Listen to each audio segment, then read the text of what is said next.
Why have we come here? I need to get some suits stitched, JC.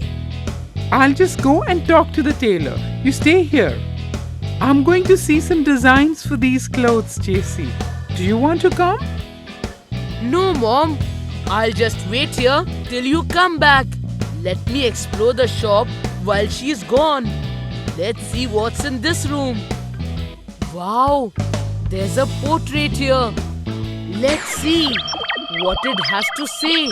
I'm sure it will have something interesting to tell. Hey, hello, who are you? I am the one who founded this shop, son. And may I ask who you are? Hello, I'm JC. I was getting bored, so I thought I'll talk to you. Okay, so what do you want to know? When did this shop come into existence?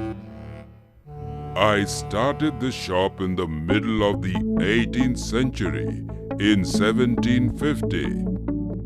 Oh, I never knew that this shop is that old. Was India free at that time?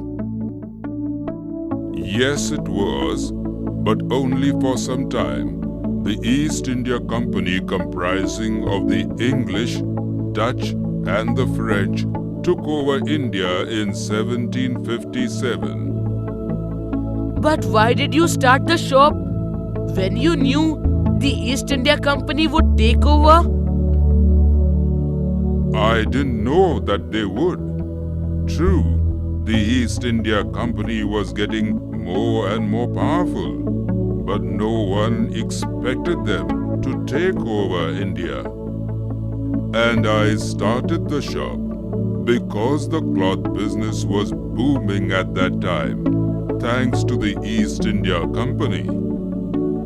Oh, yes, they exported cloth from India, right? Yes, indeed. The spurt in demand for goods like textiles led to a great expansion of the crafts of spinning, weaving, bleaching, dyeing. So, how were the working conditions at that time? The conditions became really bad once the East India Company took over, because they forced the craftsmen to work on contract basis. Work on contract? What does that mean?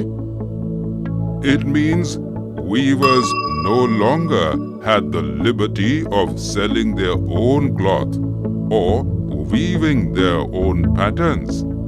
They had to reproduce the designs supplied to them by the company's agents. Were they paid less as well? Well, yes. They had to work on a system of advances where they had to weave cloth which was already promised to European agents.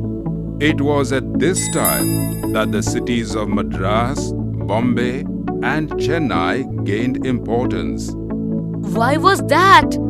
The English East India Company felt that its trade centers should combine political, administrative, and commercial roles.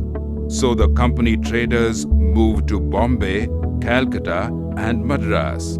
Oh, I would love to see how these cities were at that time.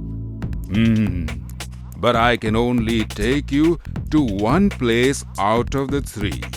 You choose. Wow, that would be brilliant.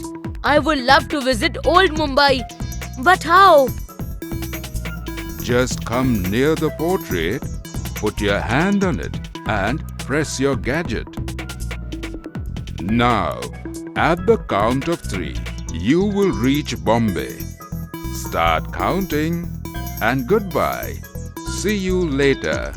Okay, bye. 1, 2, 3.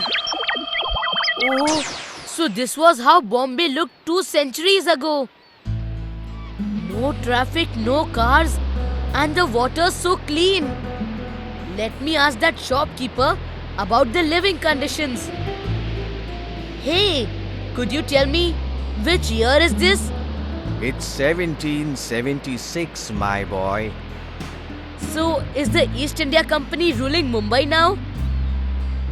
Oh, yes.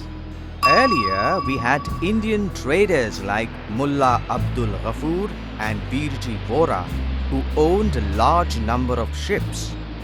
So, what's happened to them now? The English have taken over them. You see, all those ships over there? That is the British fleet. The European companies used their naval power to gain control of the sea trade and forced Indian traders to work as their agents. But why don't I see any British men around? That's because this part of Bombay is where all the native craftsmen and artisans stay. Do you see those huts?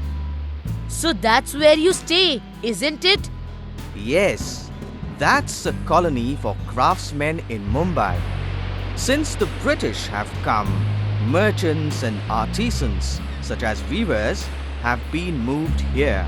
The blacks or native traders and craftspersons were confined here, known as Black Town.